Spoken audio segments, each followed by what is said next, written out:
ఇక్కడ అందించిన సమాచారం కేవలం మత విశ్వాసాల మీద ఆధారపడి సేకరించింది మాత్రమే. దీనికి సంబంధించిన శాస్త్రీయ ఆధారాలకు సంబంధించి R24 ఛానల్ ఎలాంటి బాధ్యత తీసుకోదు. ఈ సమాచారాన్ని పరిగణలోకి తీసుకునే ముందు పండితులను సంప్రదించి పూర్తి వివరాలు తెలుసుకోగలరు. పై సమాచారాన్ని R24 ఛానల్ ధృవీకరించడం లేదు.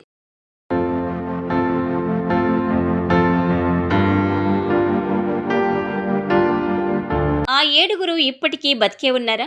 ఇంతకీ వాళ్ళెవరు? అదెలా సాధ్యమైంది? చిరంజీవులు అంటే మరణం లేనివారు. వీరినే చిరజీవులు అని కూడా అంటారు. అలాంటి వారు మన పురాణాల్లో 7 ఉన్నారు. వాళ్ళెవరు?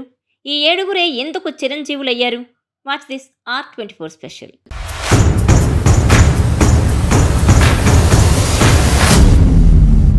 అశ్వత్థాముడు, బలిచక్రవర్తి, హనుమంతుడు, విభీషణుడు, కృపుడు, పరశురాముడు, వ్యాసుడు. ఈ 7 సప్త చిరంజీవులుగా పురాణాలు పేర్కొంటున్నాయి. శ్రీకృష్ణ పరమాత్మ శాపం వల్ల అశ్వత్థాముడు, వామనుని అనుగ్రహం వల్ల బలిచక్రవర్తి, లోకహితం కొరకు వ్యాసుడు, శ్రీరామునిపై భక్తితో హనుమంతుడు, రాముని అనుగ్రహం వల్ల విభీషణుడు, విచిత్రమైన జన్మ కలగడం వలన కృపుడు, ఉత్కృష్టమైన తపోశక్తి కలగడంతో పరశురాముడు సప్త చిరంజీవులయ్యారు. కురుక్షేత్ర మహాసంగ్రామంలో ఇరువైపులా ఉన్న వీరులంతా దాదాపు మరణించారు. కౌరవుల పక్షాన దుర్యోధనుడొక్కడే మిగిలాడు. భీముడికి దుర్యోధనుడికి మధ్య భీకరమైన గదాయుద్ధం జరిగింది. దుర్యోధనుడి పతన వార్తని విన్న అశ్వత్థామ పరుగున యుద్ధభూమికి చేరుకున్నాడు. ఎలాగైనా ప్రభువు రుణం తీర్చుకుంటానన్న అశ్వత్థాముడు శిబిరంలో అర్ధరాత్రి ఆదమరిచి నిద్రపోతున్న ఉపపాండవుల తలలు నరికి ఉత్తరీయంలో మూటగట్టుకొని వచ్చి దుర్యోధనుడి దేహం ముందు పడేసి ప్రభు రుణం తీరిపోయినట్లుగా భావించాడు. ఈ పరిణామాలపై ఆగ్రహించిన అర్జునుడు అశ్వత్థామను చంపేందుకు కత్తి దూయగా ద్రౌపది అడ్డుకుంటుంది. నిస్సహాయ స్థితిలో ఉన్న ఇతన్ని చంపితే మీకు అతనికి తేడా ఏముంది? దయచేసి వదిలేయండని అడుగుతుంది. మరి తన ప్రతిజ్ఞ సంగతేంటన్న అర్జునుడికి గుండు చేసి వదిలేయి, అది శిరచ్ఛేదంతో సమానమని చెబుతాడు శ్రీకృష్ణుడు.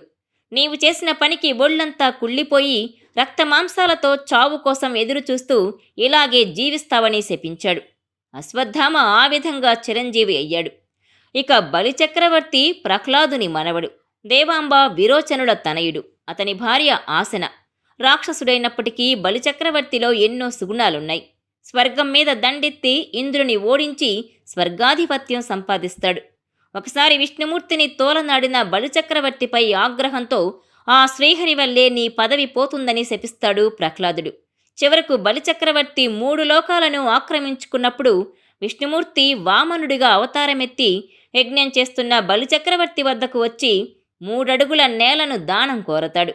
1 అడుగుతో నేలను, మరొక అడుగుతో ఆకాశాన్ని ఆక్రమించి 3వ అడుగు కోసం చోటు చూపమని బలిచక్రవర్తిని కోరగా బలిచక్రవర్తి శిరస్సు చూపుతాడు. 3వ అడుగు అక్కడ మోపి బలిచక్రవర్తిని పాతాళానికి పంపుతాడు. సప్త చిరంజీవుల్లో ఒకడైన వేదవ్యాసుడి అసలు పేరు కృష్ణద్వైపాయనుడు. వేదాలను 4 భాగాలుగా విభజించి వేదవ్యాసుడయ్యాడు. వేదాలతో పాటు మహాభారతం, భాగవతం, అష్టాదశ పురాణాలు రచించాడు వ్యాసుడు. ఆయన అందించిన ఆధ్యాత్మిక వారసత్వం కారణంగానే వ్యాసుణ్ణి ఆది గురువుగా కొలుస్తారు. ఆయన పుట్టినరోజైన ఆషాఢ పౌర్ణమిని గురు పౌర్ణమిగా, వ్యాస పౌర్ణమిగా గుర్తించి తమ గురువులను పూజించి వారి ఆశీస్సులు తీసుకుంటారు. భక్తుడైన హనుమంతుడికి శ్రీరాముడు స్వర్గాన్ని ప్రసాదించినప్పటికీ పవనసుతుడు అందుకు అంగీకరించడు. తాను భూమిపైనే రాముడి భక్తుడిగా ఇలాగే ఉండిపోతానని అడుగుతాడు. అందుకు శ్రీరాముడు కూడా ఒప్పుకుంటాడు. ఈ కారణంగానే భూమిపై ఆయన్ను ఇప్పటికీ భజనలు, కీర్తనలతో కొలుస్తున్నారు. చిరంజీవిగా గుర్తింపు తెచ్చుకున్న హనుమంతుడు ఇప్పటికీ ఎక్కడో భూమిపైనే ప్రాణాలతో ఉన్నాడని కొంతమంది చూశారని చెబుతుంటారు. మహాభారత యుద్ధంలో అర్జున్ని ధ్వజముపై వెలిసి పాండవుల విజయంలో భాగం పంచుకున్నాడు. రామాయణంలో రాముడు, సీత, లక్ష్మణుడు, హనుమంతుడు, రావణాసురుడు తర్వాత అంతే స్థాయిలో చెప్పుకోదగ్గవాడు విభీషణుడు. రాక్షస వంశంలో పుట్టిన ధర్మజ్ఞుడన్న శాశ్వత కీర్తి పొందాడు విభీషణుడు. ఆయన సర్వజ్ఞుడు. విశ్రావసుడు, కైకసీలకు జన్మించిన విభీషణుడు గొప్ప జ్ఞాని. రావణుడికి తమ్మునిగానే కాక సలహాదారునిగాను తన తెలివితేటలు ప్రదర్శించాడు.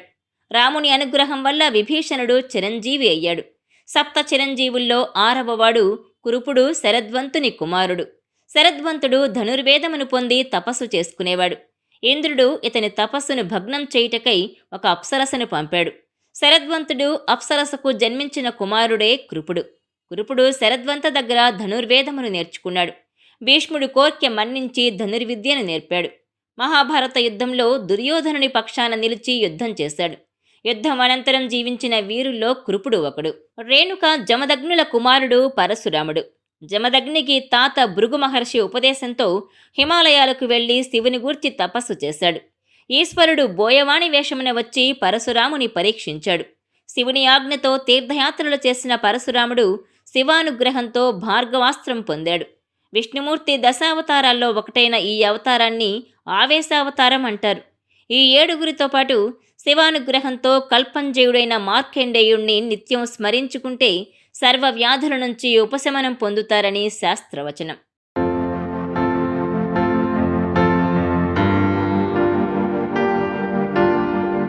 ఈ వీడియో మీకు నచ్చినట్లయితే please share, like and subscribe R24 Telugu.